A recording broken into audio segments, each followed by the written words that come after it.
So when I joined the U.S. Army, I went for training for 13 and a half weeks in Fort Benning, Georgia. I was 18. I turned 19 in boot camp. And I was a skinny, insecure kid, like many at that age. I was not in any form of great shape, just maybe okay shape, if anything like that.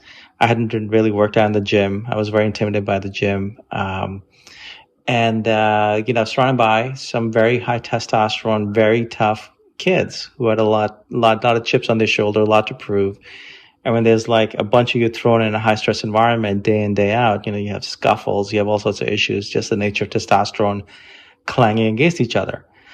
And that made me actually decide one day that I was no longer going to be that skinny, insecure kid. So in boot camp, one of the goals of boot camp is to get everyone in great shape. You need your soldiers, especially in the infantry, to be in, really, really good shape. And so they were working our butts off. We were always being challenged, and we were getting in better shape. But there was a competition that they threw at us that at the end of boot camp, whoever could do, I think it was something like 85 push-ups in 2 minutes, 95 sit-ups in 2 minutes, and run the 2 mile under a certain amount of time. It was quite fast. Would actually get the title of PT Stud. And one day they mentioned it, and I just decided that's who I'm going to be. I am going to be that PT Stud. So here's the thing, I was looking at how the kind of shape I was getting, and there was no way I could hit the level of PT Stud within the remaining amount of weeks that were left. But I just put in my mind that I was going to be that guy. And so what happened was, here you are, you're exhausted at the end of the day. If you're lucky, you're getting like 4 to 6 hours of sleep sometimes. And I would be that guy. As everyone would be asleep, I would be underneath my bunk doing push-ups. And keep in mind, we spent the entire day doing push-ups, and here I am doing push-ups. When we were running, if I had extra time, I would actually continue to go running much, much, much further. I would, whatever it was, same thing with the sit-ups. And it was, if you think about it, just what you treasure most in boot camp is your rest and your sleep. And I would consistently give up my rest and my sleep and continue working out. When everyone in my unit, in my platoon was asleep, I'd be there I could hear the clank of my dog tags on the floor. I could still hear them just every time I was doing push-ups. And guess what? When it came time to do the final test, I didn't make it as a PT Stud, because I developed stress fractures from all that running in combat boots so bad in my legs that I was in way too much pain that I did not hit that 2 mile mark. But I hit the push-ups and sit-ups, which if you think about shape I was in when I went in, and like about 13 weeks later when I came out, just the level of shape I was in. But it also had given me this level of discipline by having a goal, a vision of who I wanted to be. It kind of unlocked this in this 18-year-old kid's mind that he could be in any shape he wanted to, regardless of the amount of sleep available or the rest available. And you know what? When I went to my unit, once my stress fractures had healed, when we had our PT test, I outworked everybody. I remember people just in awe, just like, what is wrong with this guy? He just will not stop doing push-ups and sit-ups and runs so fast, and I was a PT Stud.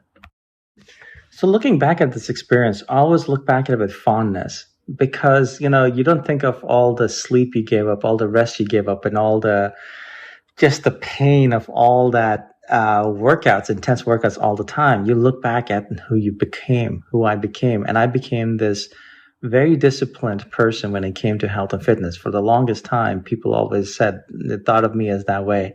I've fallen off that wagon at times, but I get back on it because that kind of got rooted in me. So when I'm being my best self, I usually create a vision or a goal of who I want to be, and then I go become that. Wow, Kamal, thank you so much for sharing that life experience and for creating this room and inviting me to share my voice here. I can relate to your experience. Actually, I had a similar one when I joined the XPT training to become a coach, and I was training with big, heavy weights in this case, Laird Hamilton, PJ Nessler, Gabby Reese, athletes, right? And I did not have that in me ignited yet, let's say. And I remember doing something like that, feeling connection to who I was becoming. So I can definitely relate to that. And for me, also being my best self is an experience a little bit different. So I'll share it in the next chip.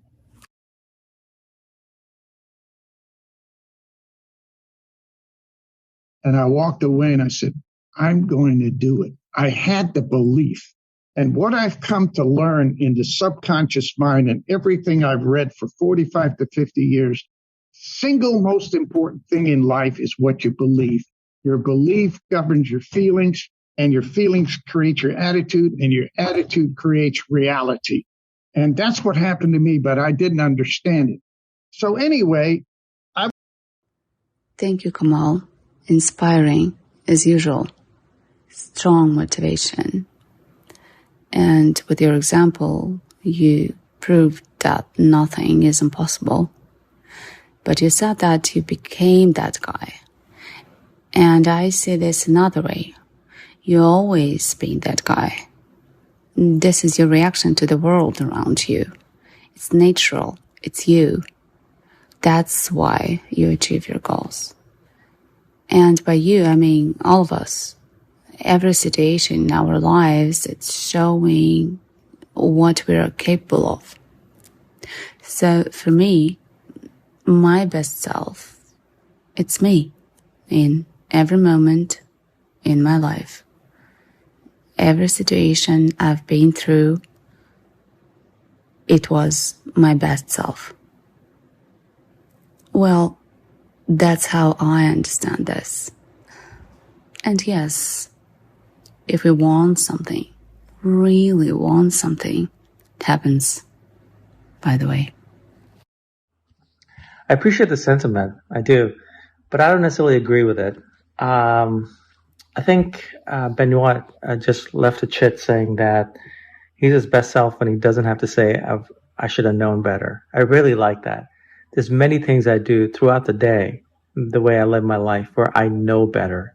I know that I'm happier. I know I'm just better in many, many ways when I do it, but I tend not to do it. I could give you examples in diet and fitness and work and anything. So I would say a good chunk of my day, I'm not being my best self. And then when I recognize that, if I can actually look back at what makes me a best self, it helps me be that way.